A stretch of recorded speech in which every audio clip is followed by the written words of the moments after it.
ओडिया भाषा आंदोलन विषय में आलोचना करने पूर्व आमको ओडिया भाषा विलुप्त पथ को जीवार कारण मान जानवा नित्यांत आवश्यक। मुकुंद देव मृत्यु पर ओडिशा अफगान मान द्वारा अधिकृत होता। समयक्रमे मोगल, नाइब नाजिब, मराठा और शेष इंग्रेज मान आमको शासन करते। बाह्य शासन ओडिया भाषार प्राधान्य को नष्ट करथिला। सेथिपई आम ओडिया भाषार धीरे धीरे स्वातंत्र्य हरैबाक लागला और भाषा विलुप्त पथरे जीवाक लागला। 1848-49 समय इंग्रेज माने बेंगली भाषा को माने बंगाला भाषा को सरकारी भाषा रूप स्वीकृति प्रदान करथिले। ता सहित ओडिशा रे छापाखाना मध्य घर अभाव थिला। फल ओडिया भाषार आवश्यकता अनुसार बही छपा हो न पारिबा जोगु स्कूल मानकर ओडिया बहीर घर अभाव देखा जाला एवं ओडिया भाषार शिक्षा देवार प्रतिबंधक सृष्टि होइतिला। से कहिथिले ओडिया एक स्वतंत्र भाषा नुहे, ओडिया भाषा होची बंगाला भाषार एक उपभाषा। संपाद वाहिका एवं उत्कल दर्पण नाम दुईटी खबर कागज प्रकाशित होता। यही सब पत्र पत्रिका ओडिया भाषा को बंचाई रखिता और भाषा आंदोलन को आहरी तीव्र और प्रखर कर सहायक होता। ओडिया भाषा आंदोलन गोटे प्रांतर केवल सीमित हो नाला, यह विभिन्न स्थान में जारी होता। जमी पुरी, कटक, संबलपुर, गंजाम आदि सबु जगह भाषा आंदोलन मान मुंड टेकी एवं आंदोलन को सेमाने अग्रसर करते बुद्धिजीवी माने। गंजाम सरकार दफ्तर गुड़िक तेलुगु भाषा प्रचलन कराइला। एपरिक दरखास्त तेलुगु भाषा लिखा जाता। बहु बाधा विघ्न एवं बहु घात प्रतिघात पर अनेक बुद्धिजीवी मान जरिया आम ओडिशार सुपुत्र मान जरिया आम ओडिया भाषा आज आम पर्यंत पहुंची पार्टी। ओडिया भाषार स्वातंत्र्य और महत्व को रक्षा करने ओडिशार से युग पुरुष माने जो असाध्य कार्य कर ओडिया भाषार गर्व और गौरव को अक्षुण्ण रखिंट से तिले मात्र संदेह नहीं। माँ, मातृभूमि और मातृभाषा ये तीन गोटी अद्वितीय जिनिसर गरिमा को मापिबार क्षमता और शक्ति आम क्या पाखे ना। माँ प्रति प्राय समस्त ममता जात होता है, किंतु जो मानकर मातृभूमि और मातृभाषा प्रति ममता जात होता है से आम प्रकृत में ज्ञानी और बुद्धिजीवी बोली विवेचना करते। ये आम ओडिया भाषार स्वभाव कवि गंगाधर मेहर पंक्ति मन को आसूची, मातृभूमि मातृभाषार ममता जार हृदय जनमी नाही, ताकू जेबे ज्ञानी गणरे गणिमा अज्ञान रहिबे काहे।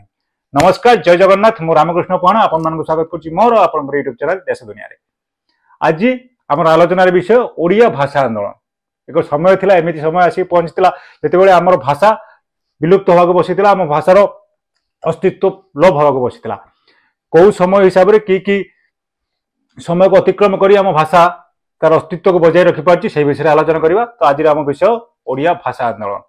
मुझे आशा करें मो शेष पर्यटन बनिक रही है। जदि मो कथा आपको भल लगे तो वीडियो को लाइक, शेयर और सब्सक्राइब करने को भूलिए। मोर एवं आपण मानकर मातृभाषा ओडिया भाषा, यह आम समस्त ओडिया गर्व और गौरव अटे।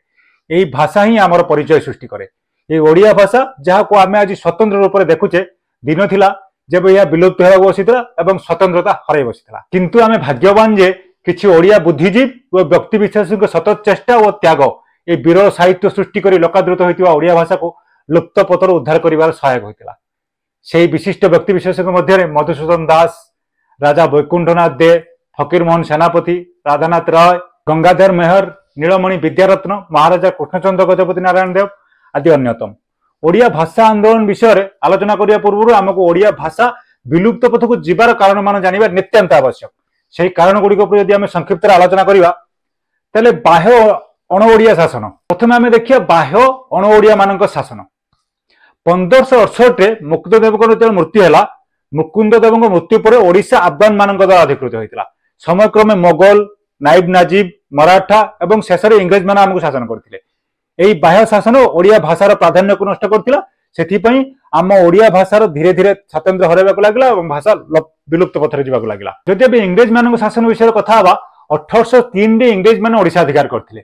से दिन ठारू ओडिया मान दुर्दिन आरंभ होइतिला एवं ता सहित ओडिया भाषार मध्य अवक्षय हवा आरंभ होइतिला। 1803 रु 1903 दीर्घ 100 वर्ष धरी ओडिशा भाषा क्रमशः अवक्षय पथरे गति करथिला, जे पर्यंत इंग्रेज माने थिले आम ओडिशा रे। ओडिशार विभिन्न अंश को प्रशासनिक दृष्टि इंग्रेज माने मध्य प्रदेश, पश्चिम बंग, बिहार, आंध्र प्रदेश आदि राज्य सहित मिसाई ए भाषार गौरव को नष्ट करने लगी। आम ओडिशा भाषार गौरव को नष्ट करने लगी। फल ओडिया भाषा तार स्वातंत्र्य हरैबाक लगिला। इंग्रेज मानकर एकमात्र लक्ष्य थिला राजस्व आदाय करबा। तेणु सेमाने बंगाली कर्मचारी मानक आनी ए कार्य नियोजित करथिले।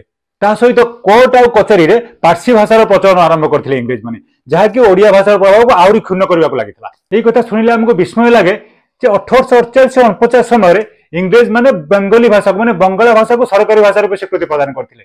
और यार सुजोग नहीं ओडिशा रे विभिन्न उच्च पदवी अलंकृत करथिया बेंगली माने, बेंगली ऑफिसर माने ओडिशा रे ओडिया भाषार विलोप चेष्टा करते से समय छापाखानार अभाव ओडिया पुस्तकर अभाव ओडिया भाषार अवक्षय बहुत बड़ भूमिका निभाई ओडिशा बंगतुआ बुद्धिजीवी मान संख्या कम था ता सहित ओडिशा छापाखानार घर अभाव था फल ओडिया भाषार आवश्यकता अनुसार बही छपा न पारिबा जोगु स्कूल मानकर ओडिया बहीर घर अभाव देखा एवं ओडिया भाषार शिक्षा देवार प्रतिबंधक सृष्टि होता आज जदि ओडिया भाषार अवक्षय पछरे बंगाली बुद्धिजीवी मान भूमिका आम देखा ताले ओडिया भाषा को विलुप्त करने पछरे बंगाली बुद्धिजीवी मान भूमिका प्रमुख थिला 1869 ओडिशार शिक्षा विभाग कार्यरत जड़े बंगाली डेप्यूटी इन्स्पेक्टर उमाचरण हालदार ओडिया भाषार पाठ्यपुस्तकर घर अभाव एवं बंगाला भाषार पाठ्यपुस्तक बहुलता को लक्ष्य कर ओडिशार बंगाला भाषार शिक्षादान मत प्रकाश करते एपरिक बालेश्वर से समय जो जिला स्कूल कार्यरत जड़े बंगाली संस्कृत पंडित कांति चंद्र भट्टाचार्य से कहते ओडिया एक स्वतंत्र भाषा नुहे ओडिया भाषा हूँ बंगाला भाषार एक उपभाषा युक्ति को बंगर प्रख्यात ऐतिहासिक राजेंद्र लाल मित्र से समर्थन करते ओडिया भाषा आंदोलन को त्वरान्वित करने जो सब घटना गुड़िक मुख्य भूमिका ग्रहण कर आलोचना करवा बंगाला भाषार शिक्षादान विषय को कटक सोसाइटी डिबेटिंग क्लब तथा उत्कल हितैषिणी समर्थन करथिला बेले ओडिया भाषार शिक्षादान करने तथा ओडिया एक स्वतंत्र भाषा बोली युक्ति बाढ़ी गौरीशंकर राय तांको संपादित उत्कल दीपिका माध्यम एवं फकीरमोहन सेनापति द्वारा संपादित संवाद वाहिका माध्यम तर्क वितर्क वातावरण ओडिया भाषा आंदोलन को जारी रखिबार सहायक होइतला ओडिया भाषा को जीवित रखा पछरे नौंक दुर्भिक्षर प्रभाव अनेक थिला नौंक दुर्भिक्षर ओडिशार उपकूलवर्ती अंचल प्राय 1/3 जनता मृत्युमुखर पड़ते यापर ओडिशार एक नवजागरण देखा थॉमस एरिक रेभेन्सा ओडिशार विभिन्न स्थान में विद्यालय मान स्थापना करते से विद्यालय मानकर ओडिया भाषार शिक्षादान व्यवस्था करते से 1868 कटक जिला स्कूल को रेभेन्सा कॉलेज परिणत करते रेभेन्सा कॉलेज रु बाहर बहु बुद्धिजीवी ओडिशार भाषा आंदोलन को आगे नहीं थॉमस एरिक रेभेन्सा आम जो रेभेन्सा विश्वविद्यालय भीतर जो रिलेशन अच्छी से केमिति बनई रेभेन्सा यूनिवर्सिटी उत्पत्ति केमिति ना हिसाब से कहीं रेभेन्सा कराई ए विषय भी मुझे वीडियो बनई जो रेभेन्सा को लेकिन ओडिशा जोरसोर चर्चा चलता यदि आपने चाहिए मुझे लिंक रे से वीडियो देदेवी आपड़ी देखिपारे ओडिशा प्रिंटिंग प्रेस स्थापना जो भाषा आंदोलन चलता प्रिंटिंग प्रेस स्थापना होती 1866 विचित्रानंद दास कटक रे गोटे प्रिंटिंग प्रेस स्थापना करथिले जहाँकि ओडिया भाषार प्रसार पर मुख्य भूमिका ग्रहण करथिला से प्रिंटिंग प्रेस रु गौरीशंकर राय संपादन में उत्कल दीपिका खबर कागज ओडिया भाषा प्रकाशित होता फकीरमोहन सेनापति और वैकुंठनाथ देव बालेश्वर दुईटी छापाखाना स्थापना करथिले से छापाखाना दुईटू संपाद वाहिका और उत्कल दर्पण नाम दुईटी खबर कागज प्रकाशित होता यही सब पत्र पत्रिका ओडिया भाषा को बंचाई रखिथिला और भाषा आंदोलन को आहरी तीव्र और प्रखर कर सहायक होता ओडिशार एई ओडिया भाषा आंदोलन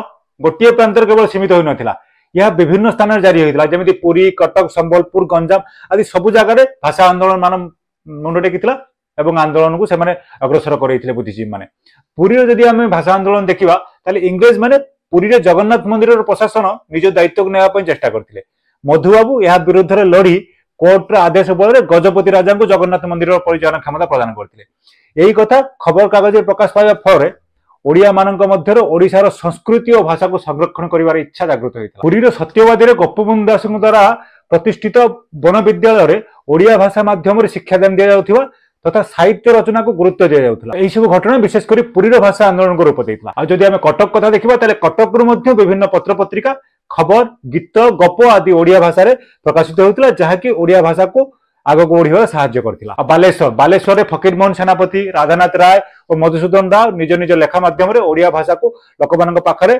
पहुंचाइबारे और लोकप्रिय करिबारे अग्रणी भूमिका ग्रहण करथिले गंजाम रे मध्ये भाषा आंदोलन तीव्रता परिलक्षित होइतिला सेठारे तेलुगु मानकर प्राधान्य रहितिला गंजाम रे सरकार दफ्तर गुरिक तेलुगु भाषा प्रचलन करा जायतिला एपरिक दरखास्त मध्ये तेलुगु भाषा लिखा जाउतिला यह गंजाम रे अधिवासी को व्यथित करबा फल सेमाने एकत्रित होई ओडिया भाषार सुरक्षा पय उद्यम करथिले 1870 बेलकु गंजाम रे एक अभूतपूर्व जनजागरण देखा जायतिला एवं सेमाने ओडिया भाषा आंदोलन को गतिशील कराइथिले गंजाम रे गंजाम हित बाहिनी द गंजाम न्यूज आदि खबर कागज मान आत्मप्रकाश करने को लगे खालीकोट राजा हरिहर मर्दराज पृष्ठपोषकतार प्रजाबंधु नामक खबर कागज प्रकाशित होता पाला खेमुंडी राजा गजपति नारायण देव स्कूल बसाई और प्रेस रे विभिन्न पुस्तक मान छापी ओडिया भाषार प्रसार दिगर त्वरण जगाई यहीपरि भाव में गंजाम रे ओडिया भाषा आंदोलन तेजियान संबलपुर में भाषा आंदोलन एक स्वतंत्र प्रभाव अनुभूत होता संबलपुर से समय सेंट्रल प्रोविंस बा केंद्रीय प्रदेश अंतर्भुक्त था 15 जनवरी 1895 मध्य प्रदेश मुख्य कमिशनर सांट एंड्रू फ्रेजर शासनगत सुविधा दृष्टि संबलपुर कोर्ट कचेरी मानक ओडिया भाषा को उच्छेद कर हिंदी भाषार प्रचलन करने आरंभ कर संबलपुरवासी एथे क्षुब्ध होते नीलमणि विद्यारत्न संपादन में आत्मप्रकाश कर संबलपुर हितैषिणी रे इंग्रेज सरकार एक नीति को तीव्र समालोचना कराइथिला। नीलमणि को अभिनंदन जणाइथिले स्वभाव गंगाधर मेहर। संबलपुर में ओडिया भाषा प्रचलन पर तीव्र आंदोलन देखा जाइथिला। मदन मोहन मिश्र, धरणीधर मिश्र, ब्रजमोहन पट्टनायक, बिहारी दास महंत, बलभद्र सपकार आदि यह आंदोलन को परिचालना करथिले। संबलपुर बहु नेतृस्थानीय व्यक्ति लॉर्ड कर्जन को स्मारक पत्र प्रदान करथिले से समय। तो एमिति बहु बाधा विघ्न एवं बहु घात प्रतिघात पर अनेक बुद्धिजीवी मान जरिया आम ओडिशार सुपुत्र मान जरिया आम ओडिया भाषा आज आम पर्यंत पहुंची पारछि। ओडिया भाषार स्वतंत्र और महत्व को रक्षा करने ओडिशार से युग पुरुष माने जो असाध्य कार्य करिसेंती एवं ओडिया भाषार गर्व और गौरव को अक्षुण्ण रखिसेंती सेथिरे तिळे मात्र संदेह नहीं। एबे आम नुआ पीढ़ीर दायित्व जे आमे आम भाषार प्रसार पई सामर्थ्य हिसाब से प्रयास करवा। निज मातृभाषार कथा हेबार लज्जा अनुभव न करी बरं यार को निजर सामर्थ्य बनाइबा एवं निज मातृभाषार सम्मान करवा आम समस्तंकर कर्तव्य एवं परम धर्म मध्य। रहुछि नमस्कार, जय जगन्नाथ। पुणी देखा नेक्स्ट वीडियो।